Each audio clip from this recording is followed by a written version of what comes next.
वाहिगुरू जी का खालसा वाहिगुरू जी की फतेह। 4 जुलाई का दिन ये भी सानू सिखां नूं कदे भुलना नहीं है, क्योंकि 4 जुलाई 1955 नूं जवाहर लाल नेहरू की सरकार वालों सिखां नूं पहली बार भारत के अंदर बेगानगी का एहसास करवाया सी। इस दिन 1955 नूं जवाहर लाल नेहरू ने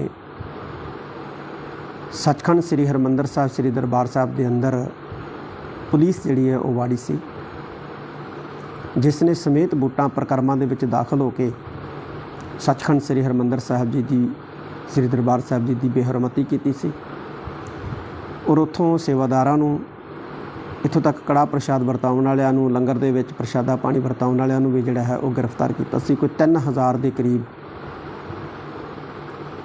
श्री दरबार साहब जी के सेवादारां दे सहित सिख संगतां नूं जिहड़ा है गिरफ्तार करके पुलिस ने जिहड़ा है वो बंद किया सी। इसलिए साडे वास्ते 4 जुलाई का दिन भी बड़ा अहम है। हमेशा ही जिवें 84 रिसदी है, इस तरह 4 जुलाई भी जिहड़ी है वो रिसदी है और रिसदी रहेगी। मैं सिखां नूं ये कहना चाहांगा कि ये जिहड़ियां घटनावां वरतियां ने वापरियां ने,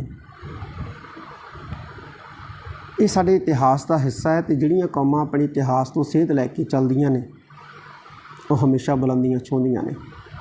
अपने इतिहास नूं याद करिए, अपने विरसे नूं याद रखिए, फिर ही असीं जिहड़ा है वो दिन दुगनी रात चौगनी हर पक्ष तो आर्थिक, धार्मिक, समाजिक ते राजनीतिक तौर पर तरक्की वल वधांगे।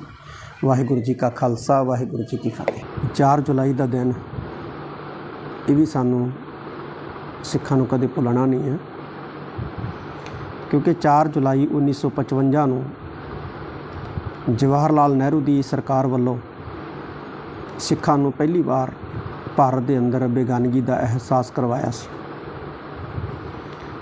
इस दिन 1955 नूं जवाहर लाल नेहरू ने सचखंड श्री हरमंदर साहब श्री दरबार साहब के अंदर पुलिस जिहड़ी है वो वाड़ी सी, जिसने समेत बूटां परिक्रमा दे विच दाखिल होकर सचखंड श्री हरमंदर साहब जी की श्री दरबार साहब जी की बेहरमती की सी और उत्थों सेवादारां नूं इत्थों तक कड़ा प्रशाद वरताउण वालियां नूं लंगर दे विच प्रशादा पानी वरताउण वालियां नूं भी जिहड़ा है वो गिरफ्तार किया सी। कोई 3000 के करीब श्री दरबार साहब जी के सेवादारां दे सहित सिख संगतां नूं जिहड़ा है गिरफ्तार करके पुलिस ने जिहड़ा है वो बंद किया सी। इसलिए साडे वास्ते 4 जुलाई का दिन भी बड़ा अहम है। हमेशा ही जिवें 84 रिसदी है, इस तरह 4 जुलाई भी जिहड़ी है वो रिसदी है और रिसदी रहेगी। मैं सिखां नूं ये कहना चाहांगा कि ये जिहड़ियां घटनावां वरतियां ने वापरियां ने, ये साडे इतिहास का हिस्सा है। तो जिहड़ियां कौमां अपने इतिहास तो सेध लैके चलदियां ने वो हमेशा बुलंदियां छूंदियां ने। अपने इतिहास नूं याद करिए, अपने विरसे नूं याद रखिए, फिर ही असीं जिहड़ा है वो दिन दुगनी रात चौगनी हर पक्ष तो आर्थिक, धार्मिक, समाजिक ते राजनीतिक तौर पर तरक्की वल वधांगे। वाहिगुरू जी का खालसा वाहिगुरू जी की फतेह।